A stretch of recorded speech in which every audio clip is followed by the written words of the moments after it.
Hey everybody, welcome to season 3. This is the first official episode, the first full episode of season 3. Of course, as you have heard yesterday, we are here with the whole fam. So we are here with Savannah, Ebony, Cassandra, and myself, Julie. So welcome back. Hello. Welcome back. It's season 3. Oh, can y'all believe it's season 3? Like, real deal. I need to work up to that energy. Listen. It's the only place I'm giving that energy right now. So I'm going to give it to y'all and let's just rock with it and see what happens. Love it. We are happy to be back, and we are happy our virtual Supremes are back with us. And we wanted to start out with just an interesting topic perspective and open up the conversation. So the first episode, we're going to talk about, can people change? What do we think? Listen, from episode 1, season 1 to now, episode 3, season 3, I think we have evolved. I think it becomes a wordplay of definitions, if you will.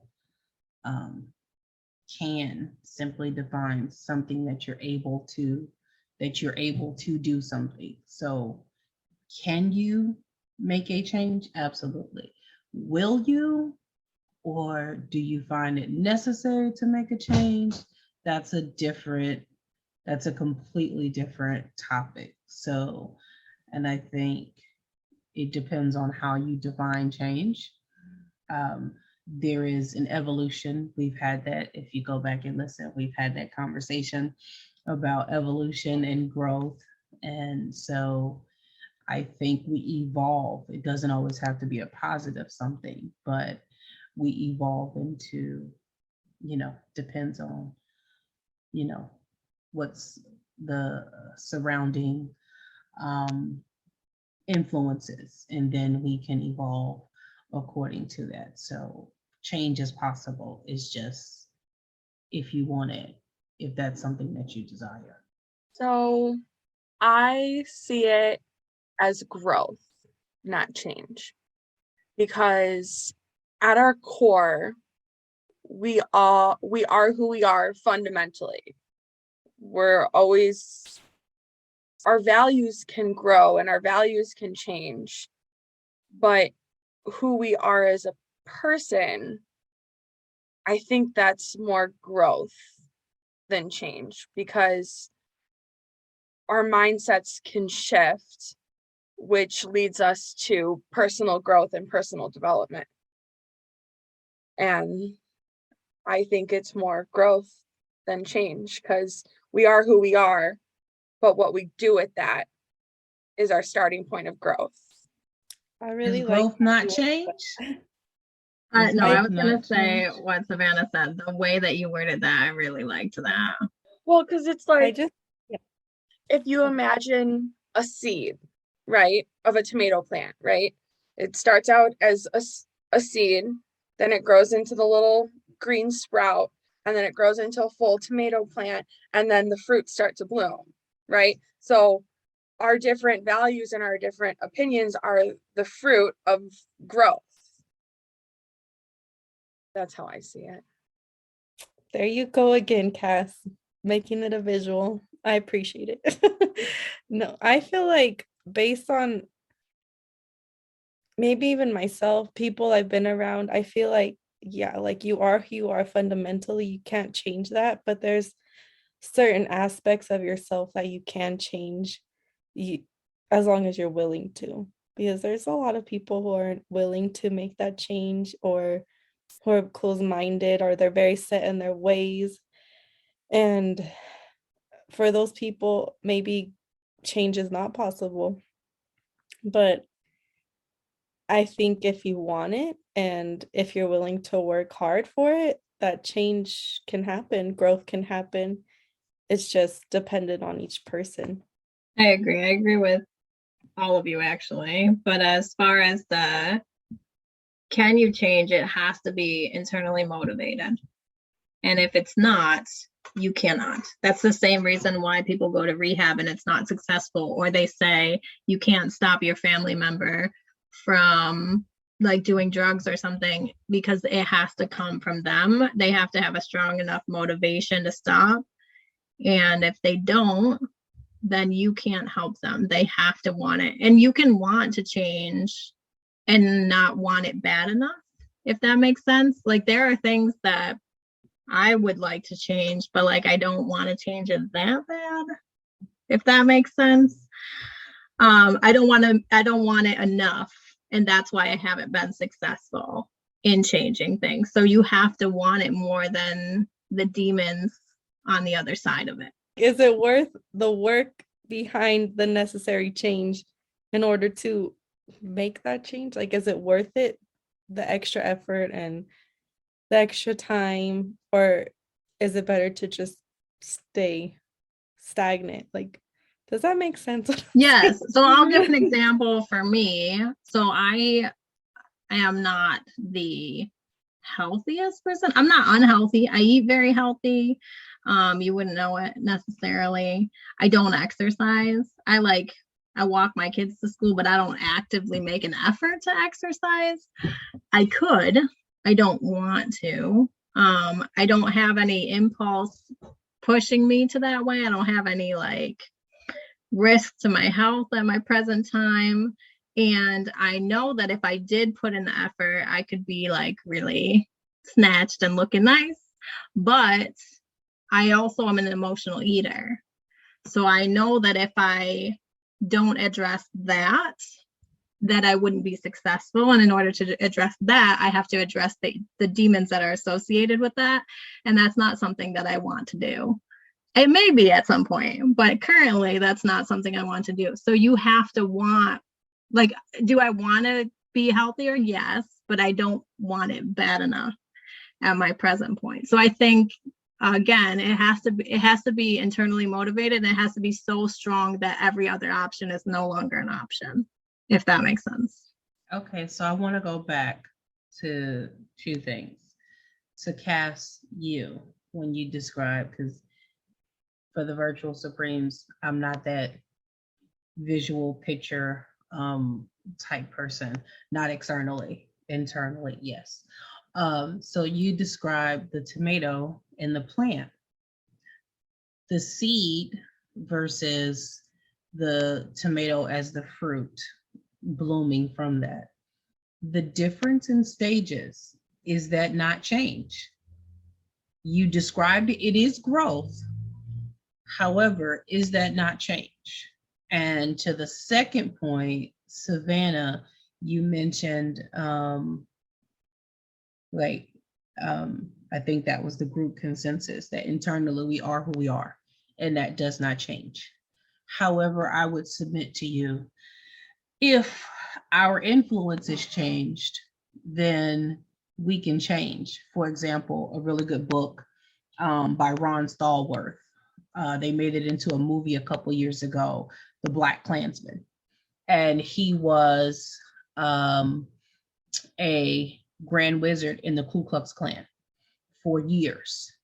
And back in, what was this, the late 80s, David Duke era, and you know your political history, David Duke, that era. And he was the African-American police officer, was somehow he called, find out, inquiring about the Klan and meetings and Duke, and it became this long relationship. It was first an undercover sting operation, and then it went further, and it became a lifelong friendship. When you read the book, you find out that they eventually played in a band together. And he eventually renounced that life of the Ku Klux Klan and that hate for non-Caucasians. So it's not that you cannot change.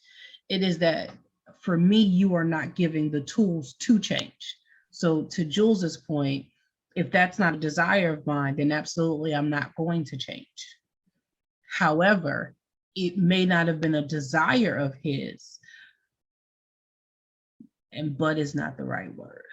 Well, yeah, but those influences and that creation of the relationship in those interactions changed it. When I talk to people who are not African American and they have never had, I live in the rural South, there are folks who never had equal conversations with people different from them. So when you have those, and then you realize that for the amount of differences we have a lot of similarities in our relationships, in our histories, and our issues and family dynamics and problems. When we talk about mental health and we introduce the topic, and I introduce the topic to people. So my favorite thing to say now is you need Jesus and a therapist. And, you know, my spiritual community is not always accepting of that process. However, we have the conversation and it's like, okay, you need a non-judgmental, a non-biased person to just bounce this stuff off of and give you some, you know, clarity or whatever the case may be. So I think change is possible.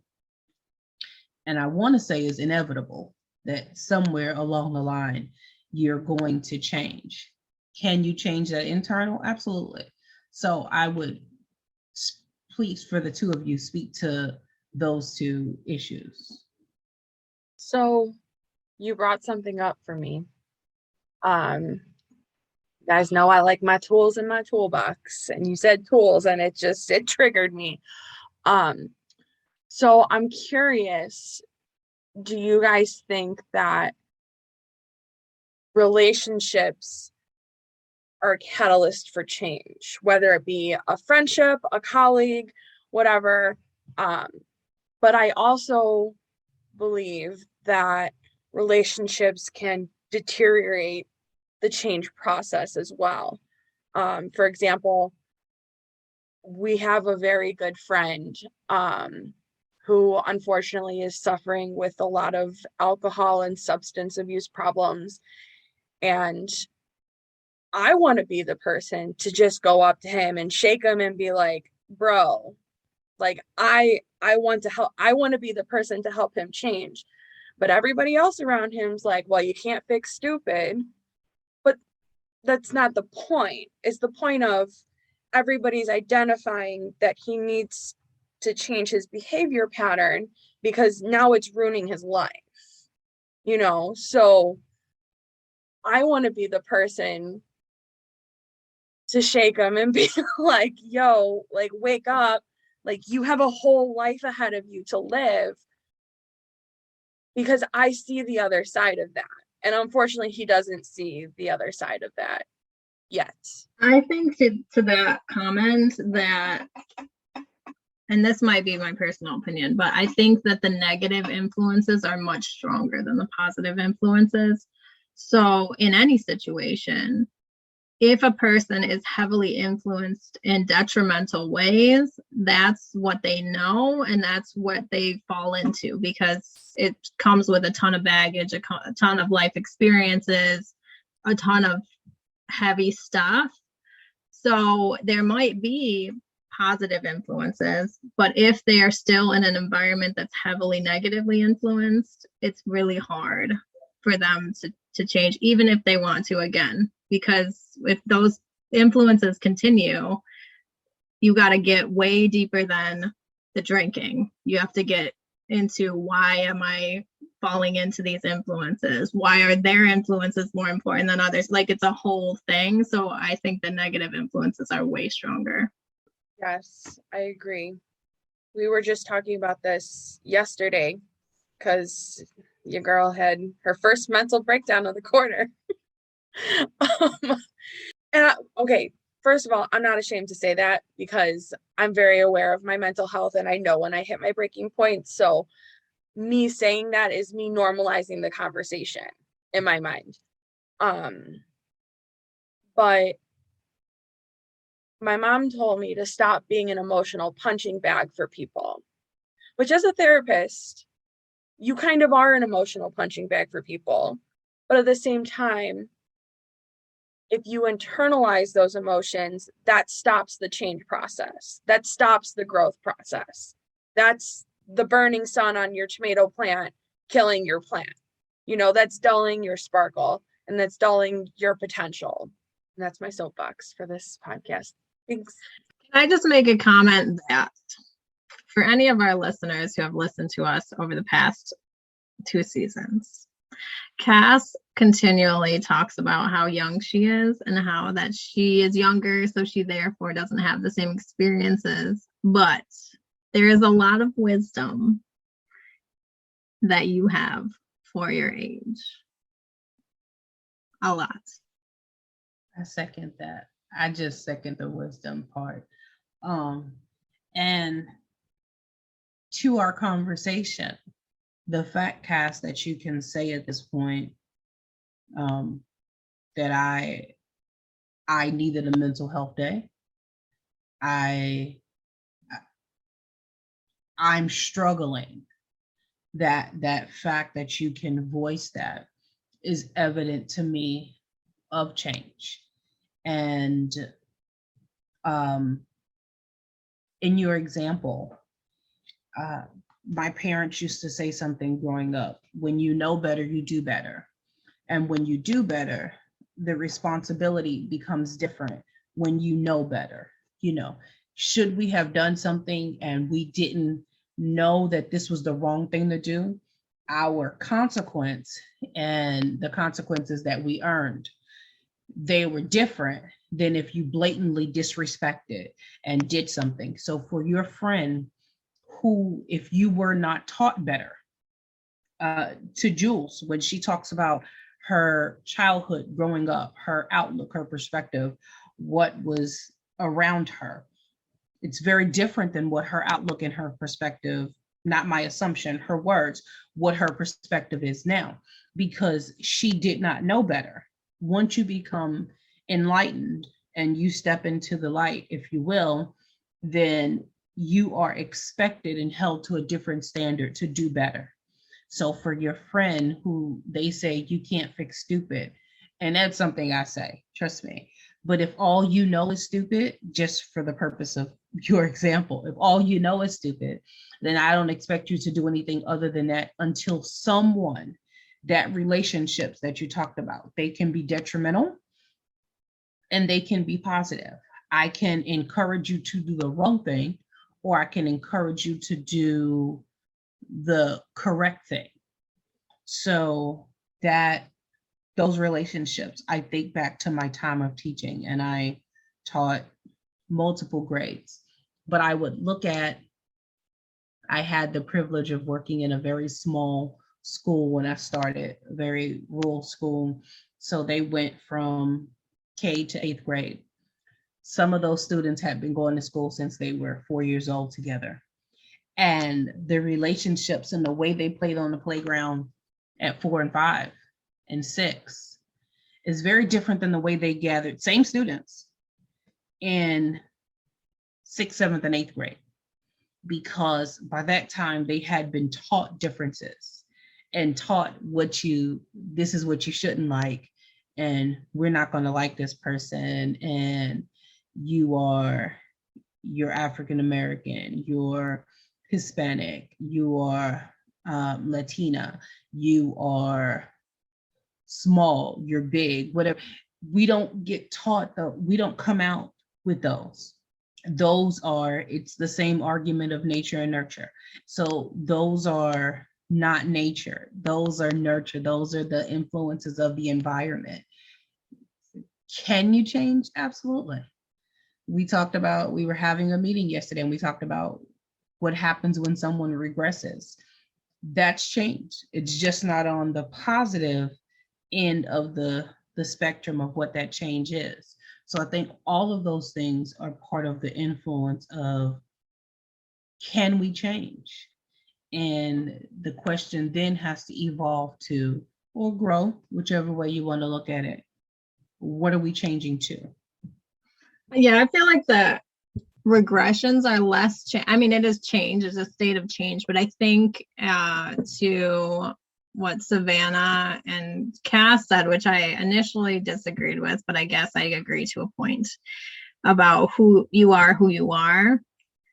I don't necessarily, there's things that you are who you are, like you can't change your genetic predispositions, you can't change your childhood, you can't change your life experiences, but I think the regressions are often more those negative influences sometimes popping back in.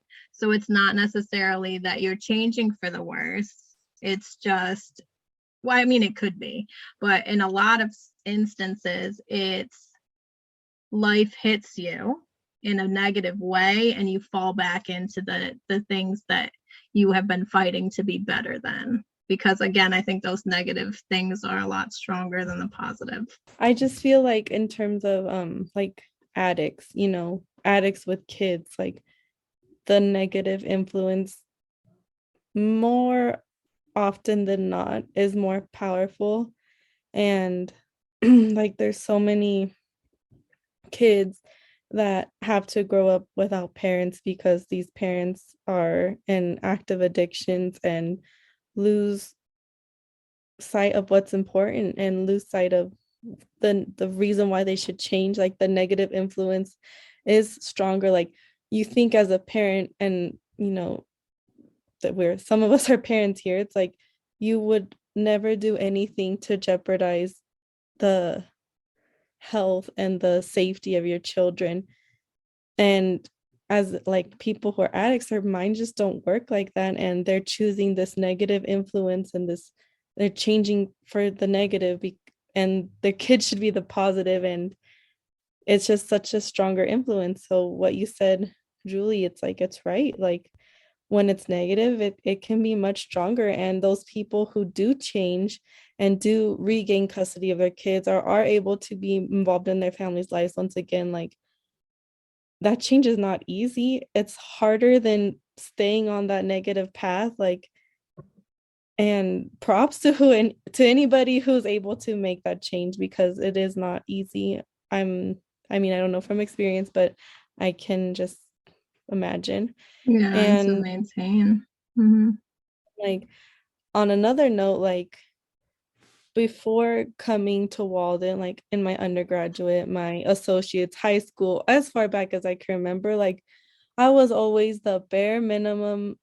Like I would get good grades, but besides cheerleading, I never did extracurriculars. I never did extra clubs. I never did anything extra that was asked of me. But I came into these positive influences right here in this podcast, and now I'm extra. Now she's out here doing the most.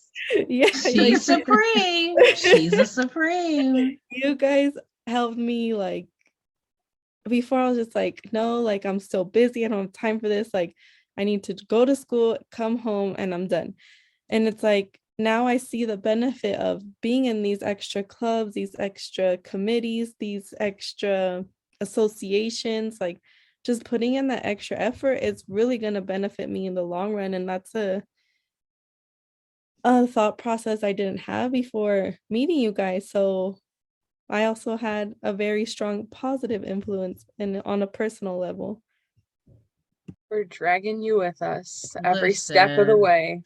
We taking you along for the ride. I love that because I think in a recent class, I'm taking a class about addictions and addiction counseling, and it wasn't something I was looking to go into, but what I understand is along with some behaviors come addictive things, addictive personalities. And in that discussion, I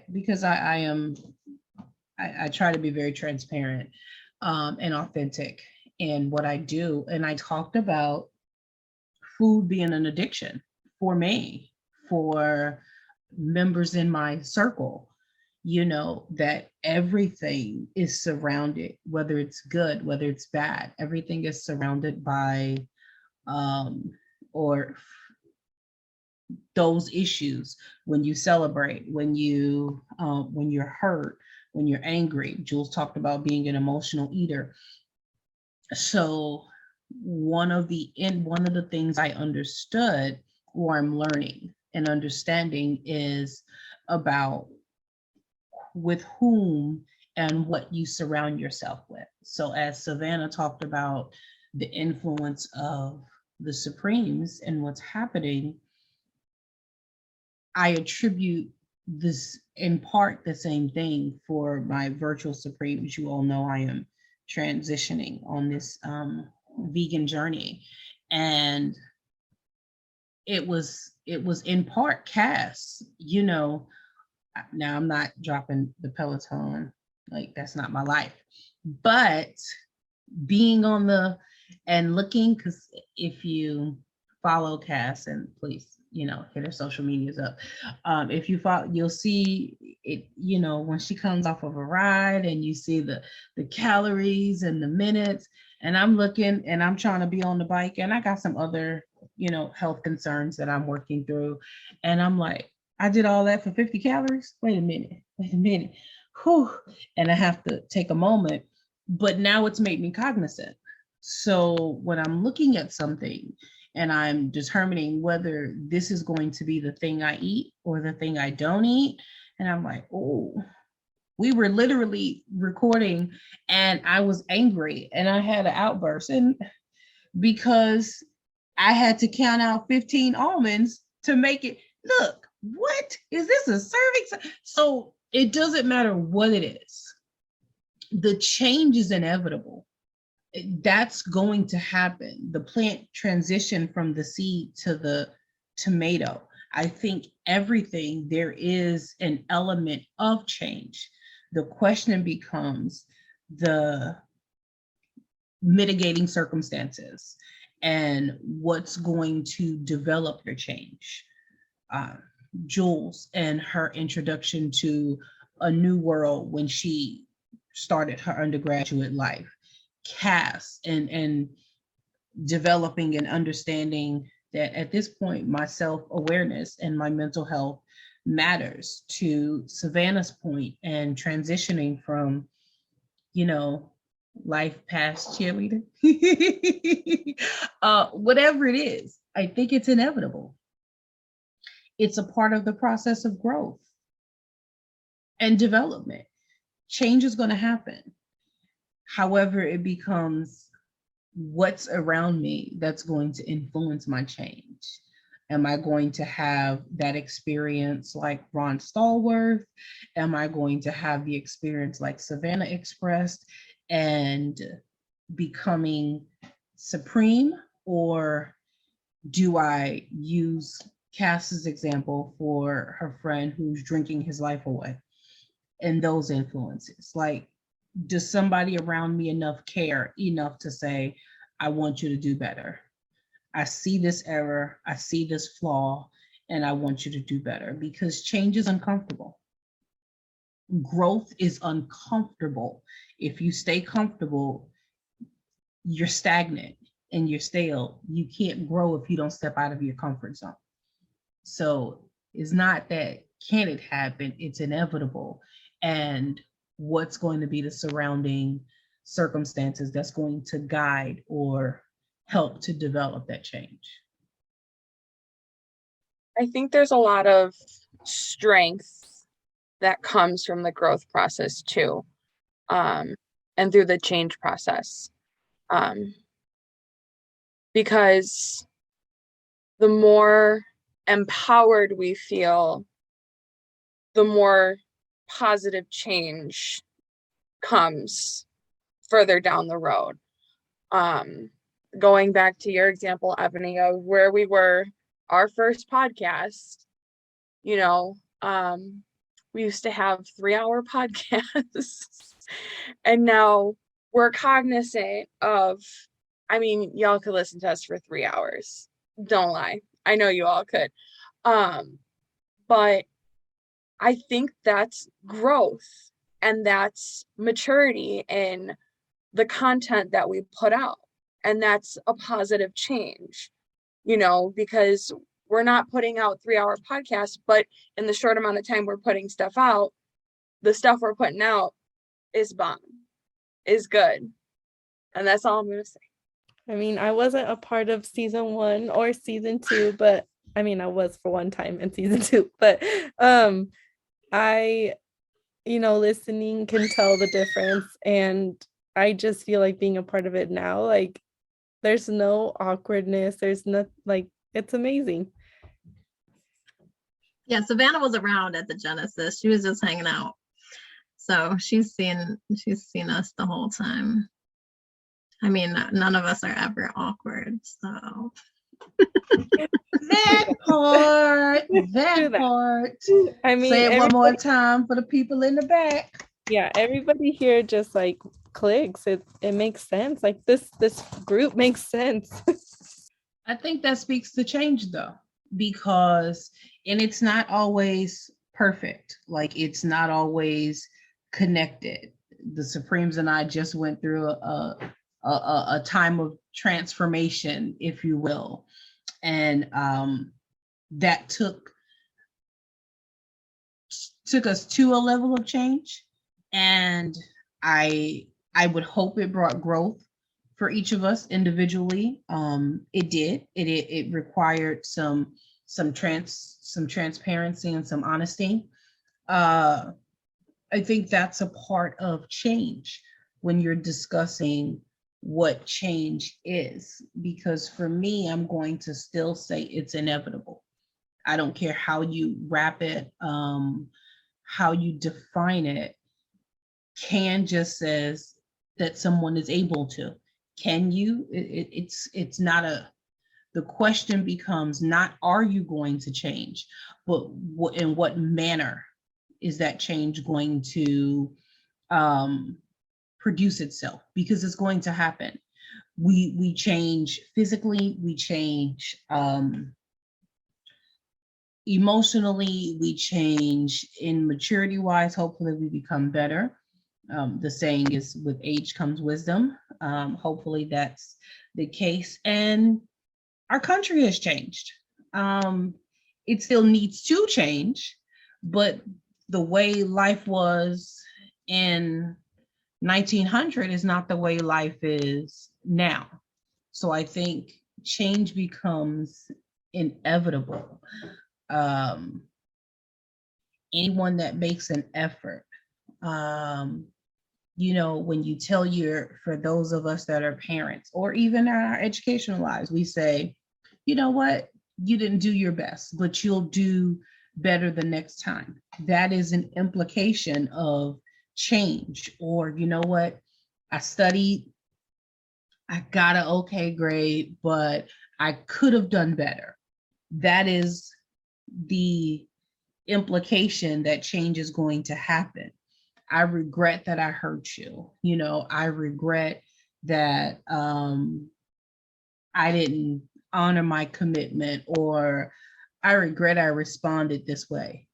Those things imply that change is going to happen. If you tell me, you know what, I didn't do it this time, but I'll do it next week, or I'll do it the next time. That is the implication that change is on the other side of that. Now, your experiences and your influences will determine what that change looks like, if you're going to honor that and do better. To Savannah's point, I may not, even me, I was a lackluster student. I had other focuses when I was an undergraduate, and I was a good student. And then when my father passed in high school, school was irrelevant to me. I started doing a whole lot of other things that had nothing to do with school. I understand now it's the process and processing the change, because I was the ultimate daddy's little girl. So that shifted, that changed. And school was secondary at best. It was just a place I had to go to because If you've ever met my other parent, she crazy. And you wasn't coming home with bad grades, but I wasn't coming home with the straight A's and stuff that I got before. So, I mean, and now you can go through my entire transcript as a graduate student and you will only find one letter on there. So, I mean, my focus is different. Life at 43 is very different than life at 22 and 25 and even 30. So I think it's inevitable. All of that to say that I just, for me, it's inevitable. You're hard pressed to show me someone who hasn't had some kind of change or some kind of level of change anywhere in their life. So I'm just going to mention some things, some standard obstacles that prevent people from positive change. And then I want to talk briefly and get your input on how you can overcome these things. So the first one is baggage, trauma, anything that you carry with you that has negatively impacted your life. Sometimes that's your surroundings, any baggage that you are living with. Habits, as Savannah was talking about, addicts, even if they have kids, a lot of the times, if life hits them, they go back to the coping mechanisms that they know, which reinforces the addictions. Emotions, your mindset. So if you have a negative mindset, that's just going to keep you where you are, in your environment, as I mentioned. And then these are some not personality trait, or they're personality traits that are things that you can change, but these are ones that tend to get you in trouble sometimes. Perfectionism, which is very familiar to me. People-pleasing tendencies, lack of support, lack of resources, and low self-esteem. So those are the biggest things that will prevent you from getting where you want to be. So to our listeners, what do you guys have as advice on how to overcome some of those? So I think as future clinicians, the way we speak and the words that we choose have power in them.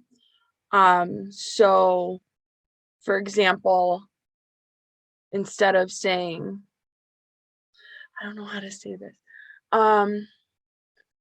So here we go. So instead of saying a person who has depression, we go to a person who suffers with depressive symptoms. And there's power in that, in shifting our language. And I think that's a big part of the change process, is the way we speak to one another and the way we support one another. And that's my 2 cents. I love the wording piece just because I love a good reframe. That's one thing I am good at, is I love a good reframe. So yeah, and I think it's all about, change is a lot about reframing your mindset, and reframing the way that you look at things, and as Dr. Nina would say, using our cat whiskers and being curious. And that's how we learn, is knowledge and words, and there's power in that.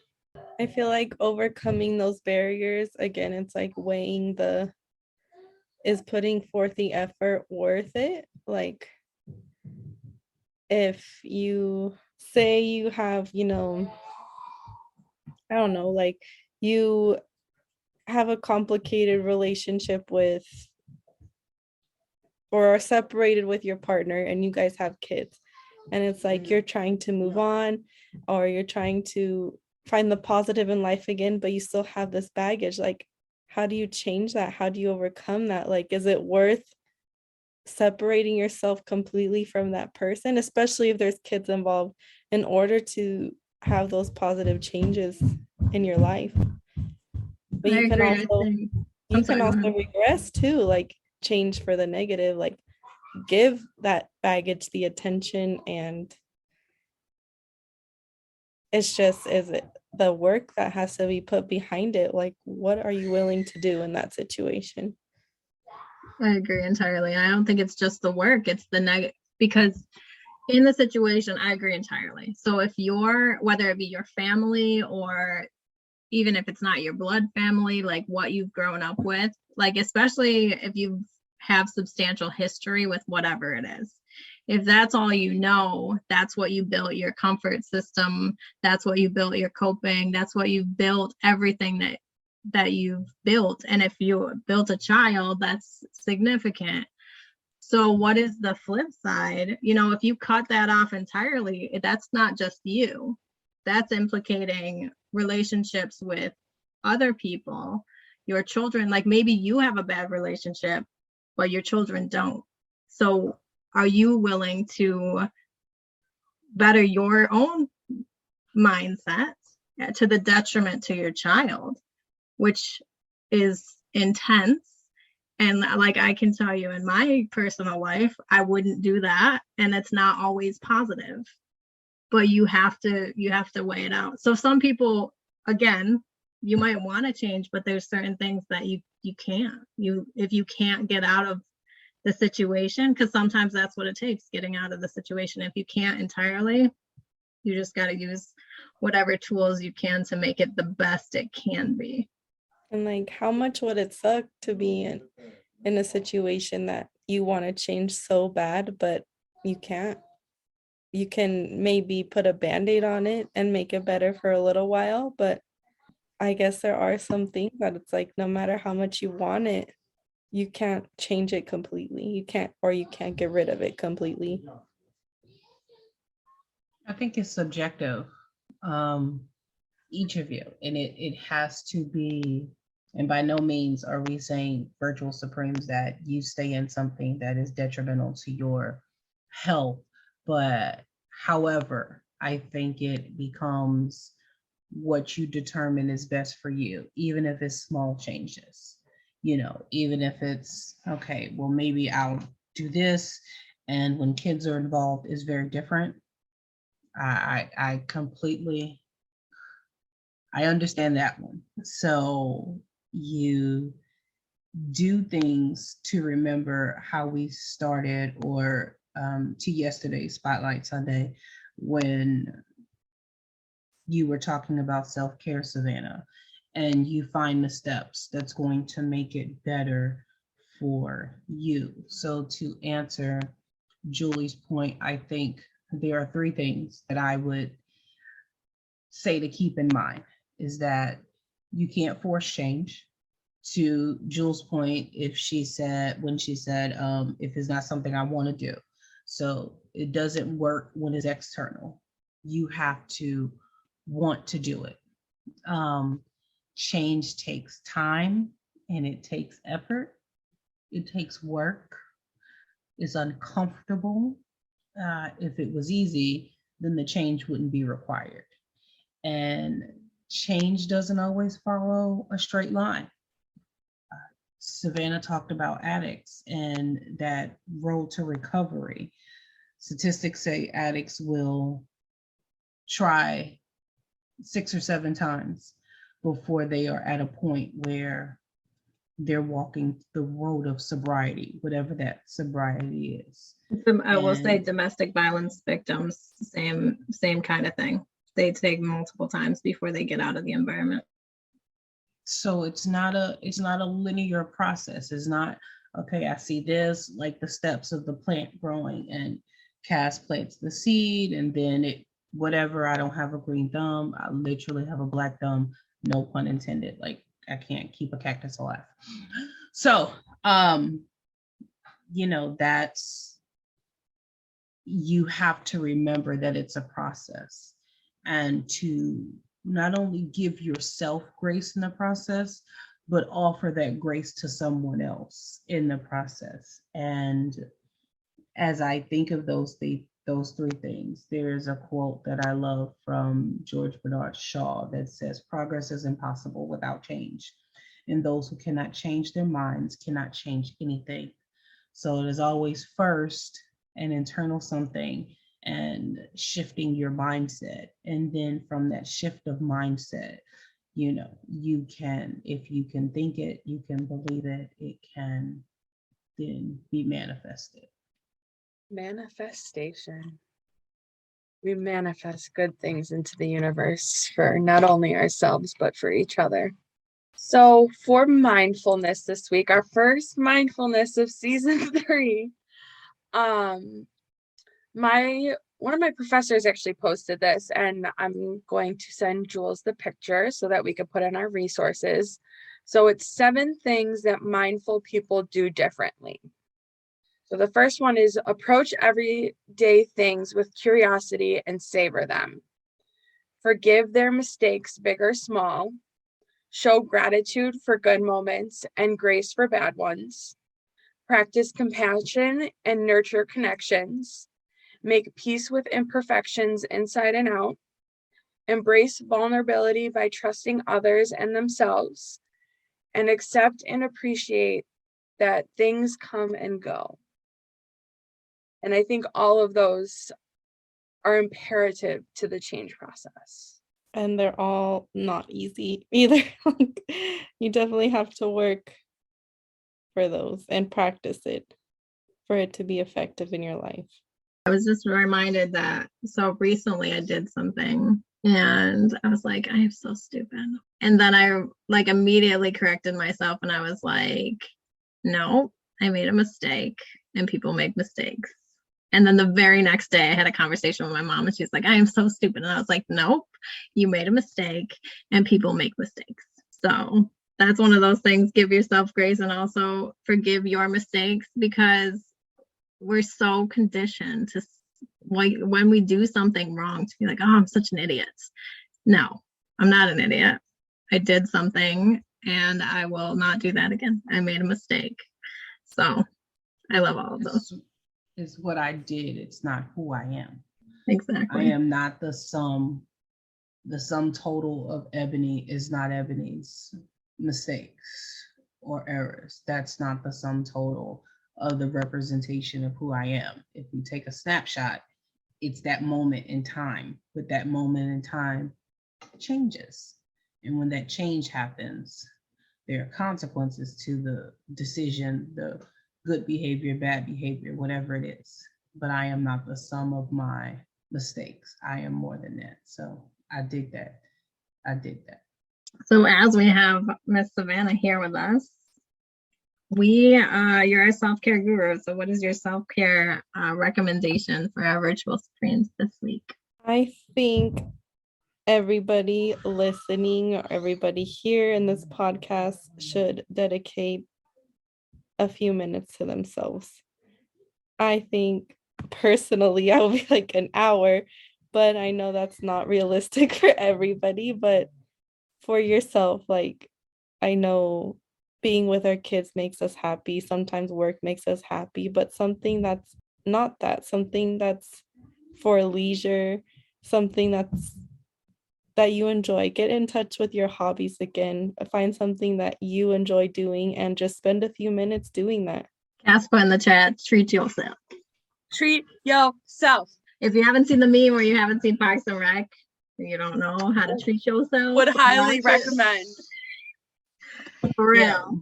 Yeah. Before we say goodbye, Supremes, everybody, please join me in helping me. Oh my God, my young king will be 21 this week. So, I look very good for the mother of a 21-year-old. Let me get Happy right. birthday. Happy birthday to the young king who will Happy birthday. Shots from us. Listen, I'm not encouraging that. However, I believe he probably gets enough of that in a zone. So, happy birthday to the young king who is officially 21 this week. Happy birthday. Yes, great. And enjoy your week. Yeah, have a great birthday. Let your mom spoil you this week. I'm sure she does all the time. All the time. Yeah, you 21, that part of life is over with. Let that listen. Last birthday, I think I gave him a cruise, so let's yeah, see? Are you trying to talk that in here? Listen.